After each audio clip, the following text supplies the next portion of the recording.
Hey, what's going on, everybody? Justin here at Trumpel Reads, and in this video, we're going to be doing a short wrap-up for the Nonfiction Readathon that I participated in. And this was a readathon that finished up a little bit ago at the end of July, and it was hosted by Julie at the Hungry Bookworm.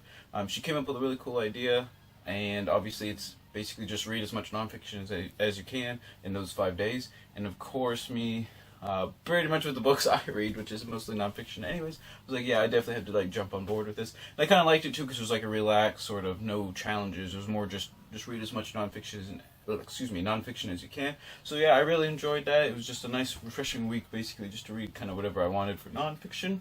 And I thought it was pretty cool. I'll leave her wrap up video down below.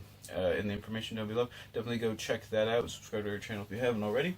And let's just get started. I finished 4 books out of the 5 that I potentially wanted to. I didn't get to Ancient Philosophy, Oxford Very Short Introduction. Though I did read Pre-Socratic Philosophy before the month was out.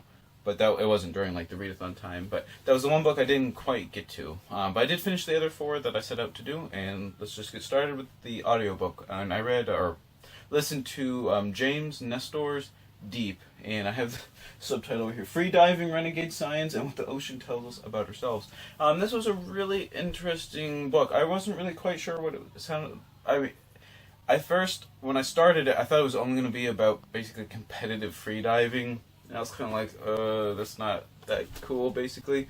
But basically, James Nestor, as like sort of a columnist for like outdoor magazines and stuff, he was asked to basically go basically write about competitive free diving, or the competitive like free diving world championships. And these are like professional divers, athletes who dive, hundreds and like 3, 4, 5, 6, 700 feet below the surface of the water, and come back up on like one breath of air and stuff. But basically it was just like insanity. Like half of them would come up with like bloody noses or bloody eyes and blood coming out of their ears, and half of them passing out on the way up and getting paralyzed. One person even died like after, not while he was right there like reporting, but basically it's like a uber savage, like brutal sport that's just like insane. But I'm really glad he kind of got into free diving, not for the competitive aspect, but just for the whole aspect of basically just being with nature, like under the water in a natural state. And what he did was he talked with like a lot of people who do it not competitively as well.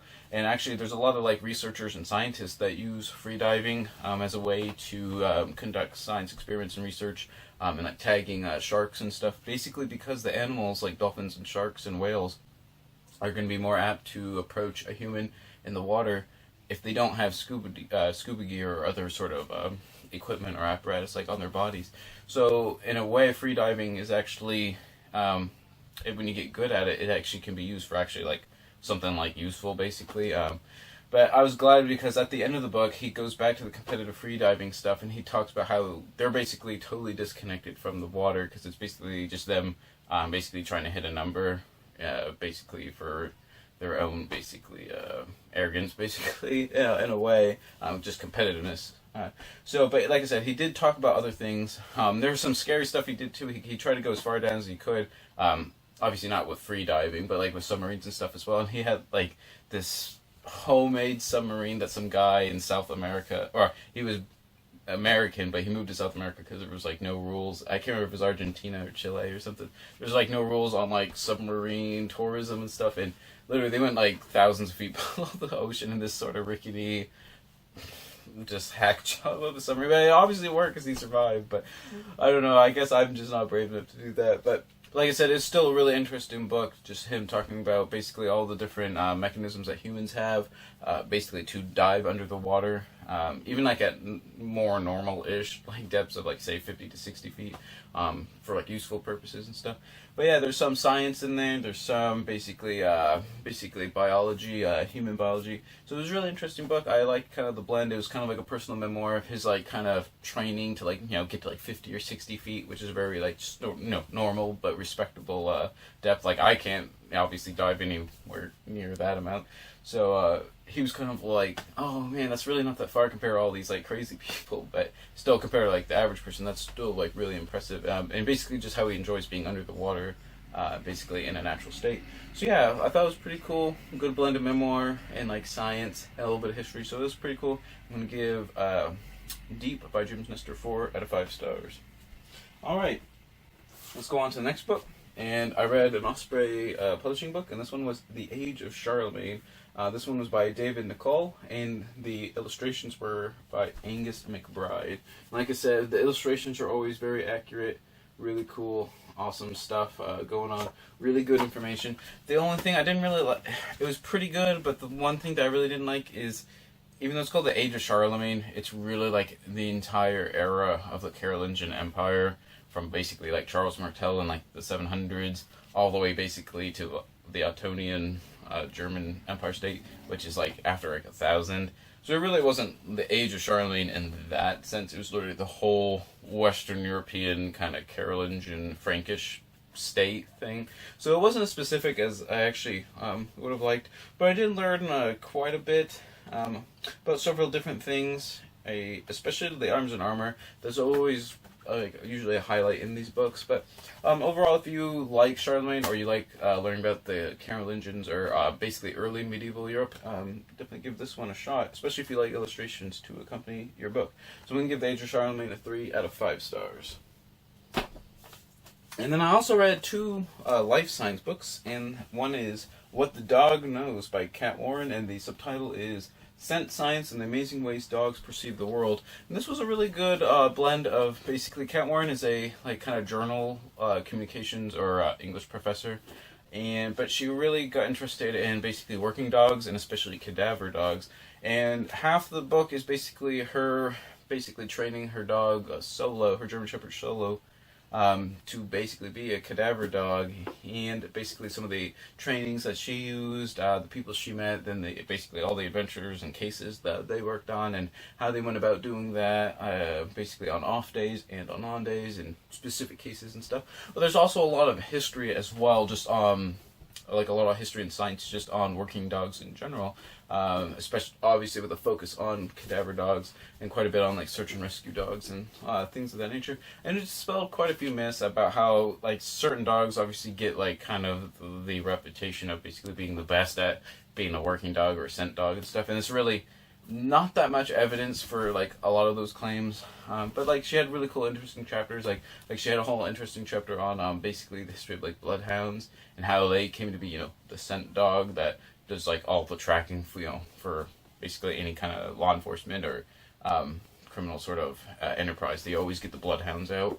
But yeah, like I said, it was kind of interesting just seeing all like the work that has to be done for a cadaver dog to basically become one, and all the training involved. But like I said, it also had a lot of history, a lot of like case studies and that sort of thing too as well. So it was really cool. Kind of an interest. It was kind of like a mixture of history and like a personal like memoir of that event in her life.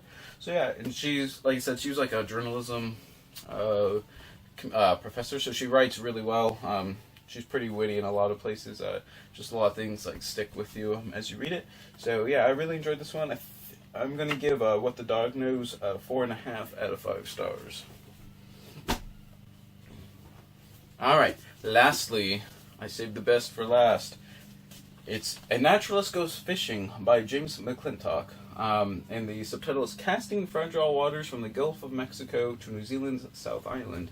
And when I first got this, I only got it because it was really cheap on Book Outlet. Because I was like, I wanted to like kind of branch out, read some more genres. I know like kind of nature memoirs and like fishing memoirs are kind of a big thing. So like, I'll try this one out. But this is definitely in like my top, I don't know, at least top 5 books I'd say for the year easily. It's one of my favorite books I've probably read. It was just an awesome blend of different genres. It obviously it's a fishing book, so he does talk a little bit, about obviously where he's fishing, how he goes about fishing for like certain kind of fish wherever he is, and there's a lot of like kind of fish tales with his buddies and like kind of the adventures they get in, like when they basically lose one of their propeller motors at a big, I think, Lake Manitoba or something, Canada, and they basically make a sailboat out of their like little speedboat to like get home. Basically, when he's in when he's in the Caribbean, and he's just doing all kinds of things. Like he always has, these connections that know people that like are able to get you on your boat to like certain places and get to certain guides and stuff. So it was kind of cool like that. But not only that, he adds a lot of science stuff to the book as well. He is like he's a professor from Alabama, but he's actually best known for his Antarctic research. And he's also his only other book is Lost Antarctica, and I was disappointed because like this guy needs to have written I was hoping he had written like a dozen books so I could like go pick them all up. But he's only written one other one. But he's there's a lot of polar marine biology, so like basically the marine life around Antarctica and stuff. He's like one of the world experts on like that field of study. But he really enjoys fishing, and he has like I said, his connections like all over like the world basically, just so he can fish basically anywhere he wants to. But anyways, like I said, he adds a lot of science to the book. So like when he's say he's fishing for whatever, like whether it be bass or rainbow trout in New Zealand or toothfish in Antarctica. He talks basically about the whole like kind of science behind like that particular fish, its biology, what makes it unique and special and that stuff. Then he goes over usually like the whole ecology of like that whole ecosystem and the environment. So it's kind of like a blend of fishing and science, but then also he's very proactive with like environmentalism, and he basically talks about pretty much all the ways people are basically screwing everything up for pretty much all like life forms in whatever waters he's fishing in, whether that be like invasive species or erosion. He talks about like the BP oil spill because he used to go, or he goes fishing like around the oil rigs and stuff out in the Gulf of Mexico. Basically all the things that happen there, just pretty much every place he goes to, he talks about. Very rarely there's like a nice highlight of like people like doing something good for conservation, but most of the time it's bad stuff basically happening, and he's trying to like bring a light to like everything that's happening. So like I said, it was just an excellent blend of things that I liked. Like I said, he had the life sciences in there, he had like fishing, like fish tales in there with his buddies, and then he also has environmentalism all packaged together in one really great book. And it's also very readable. Like he does a great job but just with his writing stuff, and that's why I wish you wrote more. But I'm definitely got to pick up Lost Antarctica and read that one as well. But yeah, just excellent book for A Naturalist Goes Fishing by James McClintock. I give it 5 gold stars. I mean, I know it's not going to be for everyone. If you don't like fishing, don't pick up the book because he's obviously fishing. I mean, a lot of time it's catch and release and stuff, but still, if you don't enjoy fishing, you're probably not going to enjoy the book. If you don't mind fishing and you like learning about different ecosystems around the world, like I said, he goes out in the Gulf of Mexico, he goes to New Zealand, Antarctica, Canada, obviously the United States. He's got all kinds of places he fishes in, even like anchovies in France. I mean, it's just interesting.